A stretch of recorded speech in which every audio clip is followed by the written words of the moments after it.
Se liga, galerinha, que a nossa aula vai começar. Nessa aula tem um assunto novo, extremamente importante para você que está se preparando para o Enem. E nessa aula o nosso tema é refração da luz, mas só depois da vinheta. Vai!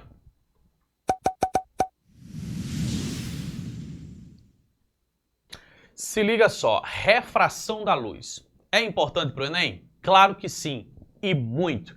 Todo ano tem questão lá de refração da luz. Professor, o que é que cai especificamente de refração da luz? Então vamos lá. Primeiro, você tem que entender o que é a refração da luz.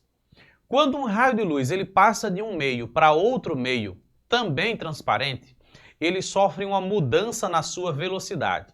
Então, em cada ambiente, ele vai ter uma velocidade específica. Lá no vácuo, a sua velocidade da luz atinge o seu maior valor.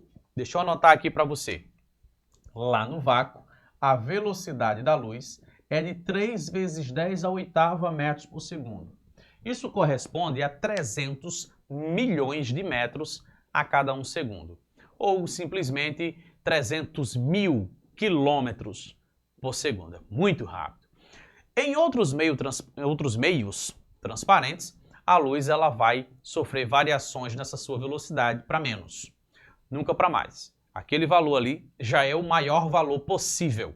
A gente só vai ter valores agora menores. Então, ao passar para o ar, ela tem uma pequena redução de velocidade.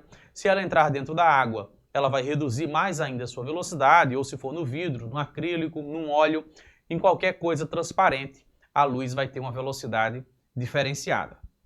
Essa diferença de velocidade é uma característica que vem do meio, o ambiente, né? O meio por onde a luz se propaga. Então, por isso, cada meio transparente ele é identificado a partir de um número. E esse número chama-se índice de refração. Esse índice de refração é um número, 2, 3, 4, 1,5, mas sempre um número maior do que 1.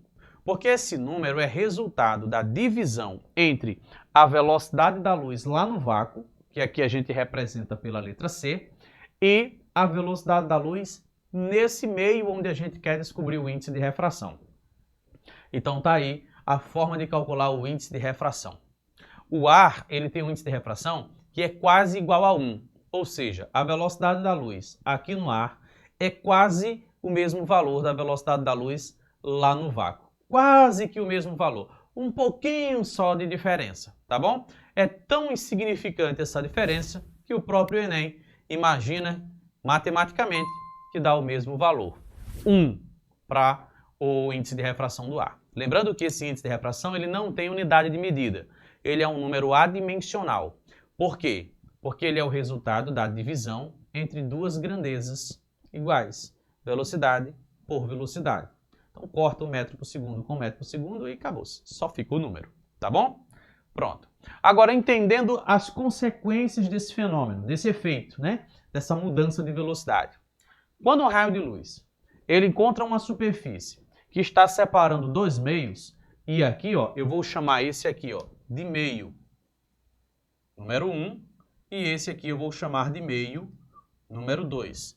Poderia ser o ar e a água de uma piscina, por exemplo. Então a gente tem uma superfície que está fazendo a separação.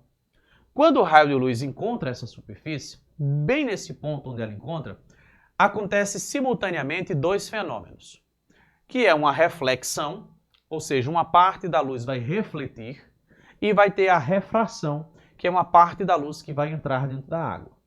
Agora, aqui a gente tem que levar em consideração algumas leis, na verdade 3. A primeira lei vai dizer que todas essas linhas que eu desenhei aqui, ó, seja o raio que incide, o raio que reflete, o raio que refrata, e essa linha pontilhada, são todas pertencentes a um mesmo plano. São linhas coplanares. Vamos dar nome aos bois e vamos chamar isso aqui pelos seguintes nomes. Isso aqui ó, é o raio incidente. Raio incidente é o que está chegando. Esse aqui ó, a gente vai chamá-lo de raio refletido. Raio refletido. Isso aqui é uma letrinha F. Tá feio, mas tu finge que tá bonito, tá bom? Refletido. E esse aqui é o raio refratado. Refratado. É o raio que passou para o outro meio e teve uma mudança na sua velocidade. Quando isso acontece, esse raio ele sofre uma mudança de desvio. Veja que ele não seguiu bem retinho aqui, ó, mas ele ficou um pouquinho mais próximo dessa linha pontilhada, cujo nome vai ser chamada de normal, linha normal. Veja que o raio ficou mais próximo da normal. Então houve um desvio. A segunda lei é a lei da reflexão.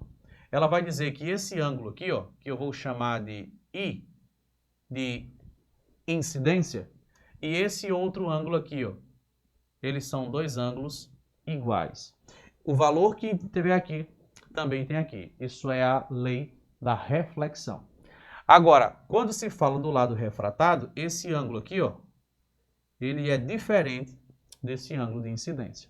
Esse ângulo aqui, ele não obedece essa regrinha que a gente viu aqui. Eu estou apagando isso aqui só para não ficar muita informação visual.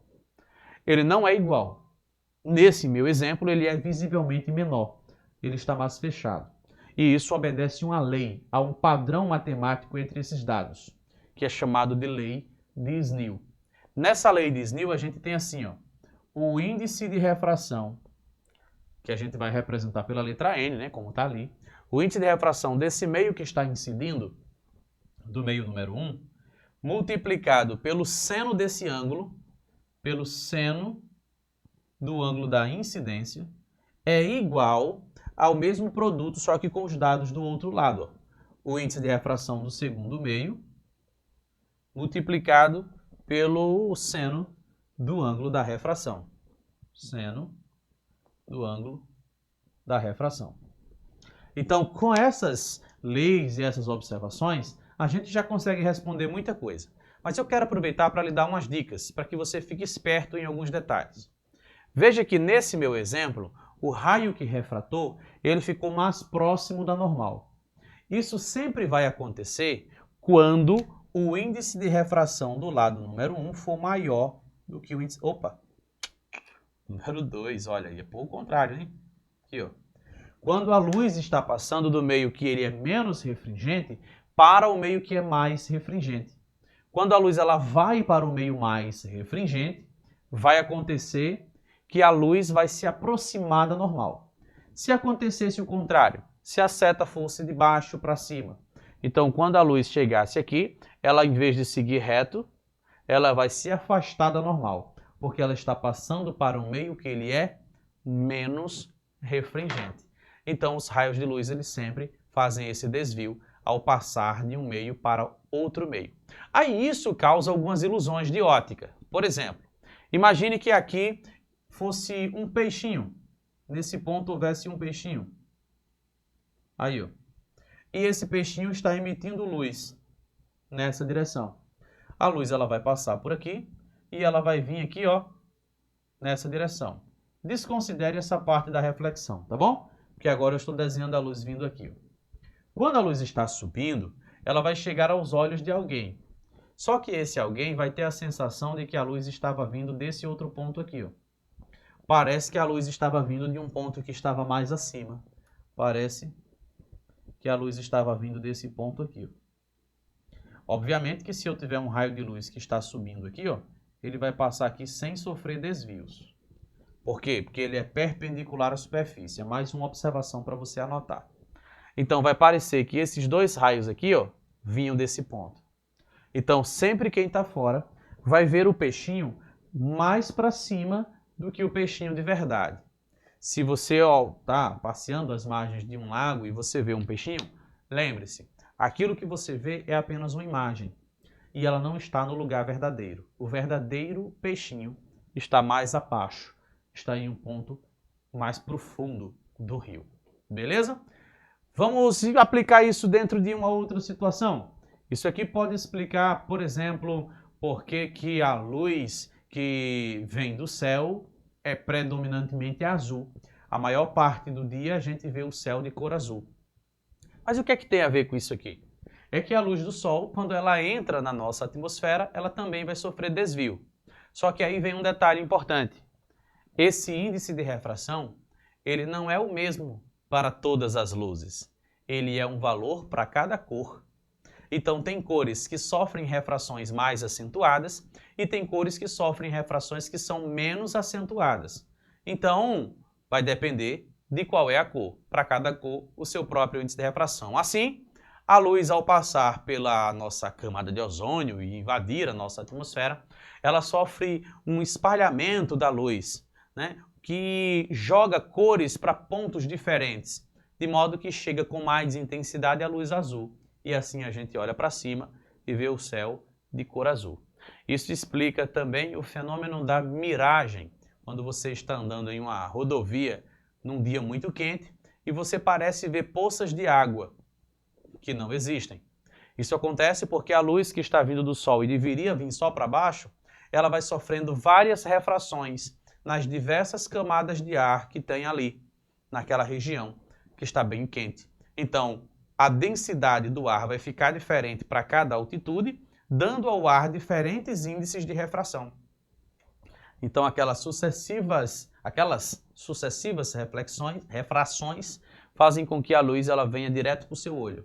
Ela vem do céu e antes de tocar o chão, ela sofre um desvio e chega no seu olho. Como você acha que a luz sempre vem em linha reta, você vai imaginar que a luz vem ali de baixo. E como é que a nossa mente entenderia um reflexo do céu vindo do chão? Ele vai imaginar que na via existe um espelho no chão, ou mais simples, existe uma poça d'água. Então isso é o fenômeno da miragem, explicado pela refração da luz. Professor, como é que o Enem costuma fazer essas perguntas? Bom que você perguntou, porque eu separei aqui algumas questões para a gente resolvê-las aqui junto com você. Confere a nossa primeira questão desta aula. Nessa questão você tem assim, ó, alguns povos indígenas ainda preservam suas tradições, realizando a pesca com lanças, demonstrando uma notável habilidade. Para fisgar um peixe em um lago com águas tranquilas, o índio deve mirar abaixo da posição em que enxerga o peixe. Ele deve proceder dessa forma porque os raios de luz, eles fazem o quê? Os raios de luz refletidos pelo peixe não descrevem uma trajetória retilínea no interior da água. Peraí, vem cá. Dá uma olhada aqui, ó. Olha o peixinho. Os raios de luz são refletidos pelo peixinho? Sim. A luz do ambiente iluminou ele. E dele, ele refletiu em outras direções. Peraí, professor, como assim? Pois então, na aula anterior a essa, sobre ótica, é só você olhar aqui na playlist que você vai entender as condições para a nossa visão funcionar. É a primeira aula da playlist sobre ótica geométrica. Vem aqui. Então, ele reflete luz? Reflete sim. Mas essa luz que ele reflete, ela anda em linha reta ou ela faz curva? Bom, se o meio é homogêneo, se é dentro do mesmo meio que tem sempre o mesmo índice de refração, a luz só se propaga em linha reta. Por essa razão, a nossa primeira alternativa está errada. Vamos ver a letra B. Agora você tem aqui, ó, os raios emitidos pelos olhos do índio. Peraí, como assim? Os raios estão saindo do olho do índio? É isso que a gente leu? Se foi isso que a gente leu, está errado. Porque a luz ela não vem do nosso olho. Ela vem para o nosso olho. Alternativa C, ela diz assim, ó. Espalhados pelo peixe são refletidos pela superfície da água. Bom, que esses raios estão se espalhando, tudo bem, eles vão para todas as direções. Mas que eles estão refletindo? Não. Se eles refletissem na água, não chegariam aos olhos do pescador. Ele precisa passar para o outro lado, atravessar a superfície e chegar no ar para poder entrar no olho do pescador. Mais uma alternativa errada, vamos para a letra D. E aqui a gente tem assim, ó, os raios emitidos pelos olhos do índio, mais uma vez está errada e nem preciso comentar sobre isso. Letra E diz que os raios refletidos pelo peixe desviam sua trajetória quando eles passam da água para o ar. É verdade, é isso que acontece. Há um desvio na trajetória. Está respondida a nossa questão. Quer fazer mais uma questão?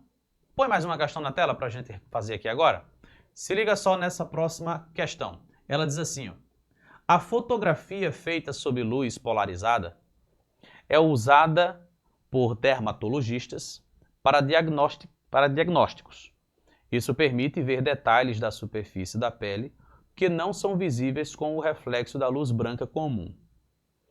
Para se obter luz polarizada, pode-se utilizar a luz transmitida por um polaroide ou a luz refletida por uma superfície na condição de Brewster. Aí você diz, não sei o que é a condição de Brewster. Pois a própria questão vai lhe ensinar. Aguarde. Como mostra a figura.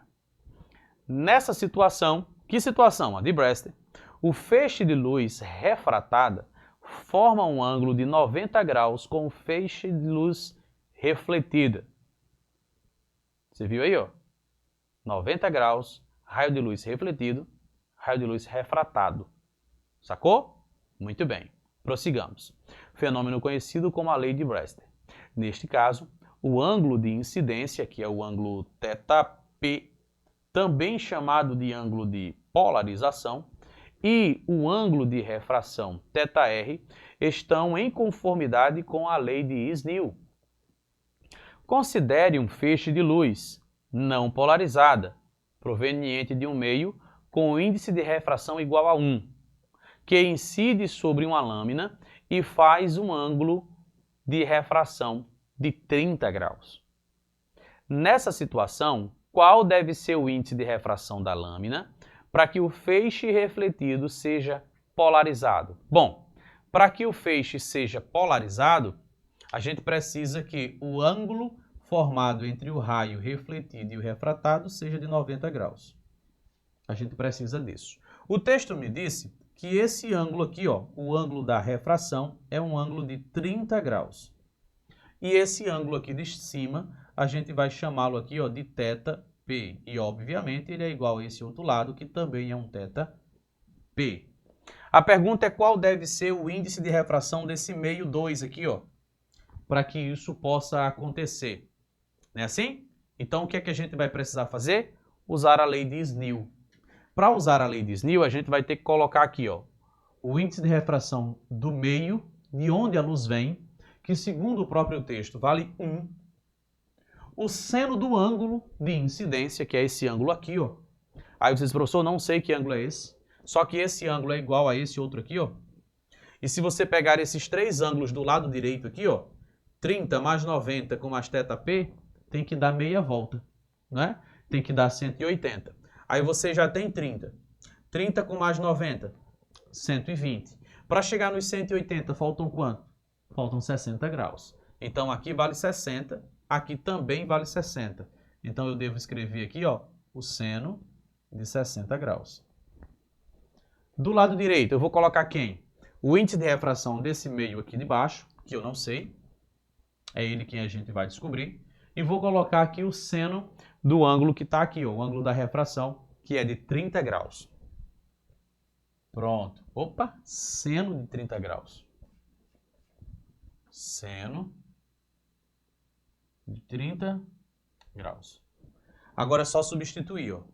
1 que multiplica o seno de 60, que é a raiz quadrada de 3 sobre 2, e do outro lado aqui, ó, N2, que multiplica o seno de 30, que é 1 sobre 2.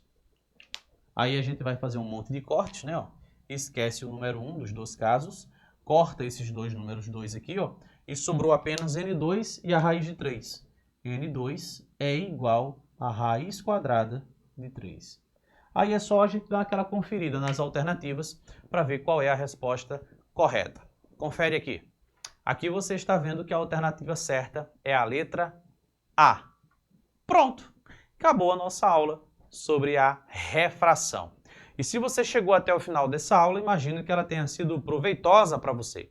Então faz um favor para mim, para que eu possa fazer mais favores para vocês. É só você curtir essa aula, deixa aí o seu joinha, faz um comentário, tá bom? Faz aí o teu comentário, diz se gostou, diz se não gostou, critica mesmo. Ah, eu não gostei dessa aula, foi muito chata, foi muito óbvio, foi muito não sei o quê, muito difícil. O que você achou? Coloca aqui nos comentários, estamos combinados? E se você ainda não se inscreveu no canal, é novo por aqui, se inscreva. Esqueça disso não. Estamos combinados? Um beijão para vocês, um abração, a gente se encontra na nossa próxima aula. Tchau!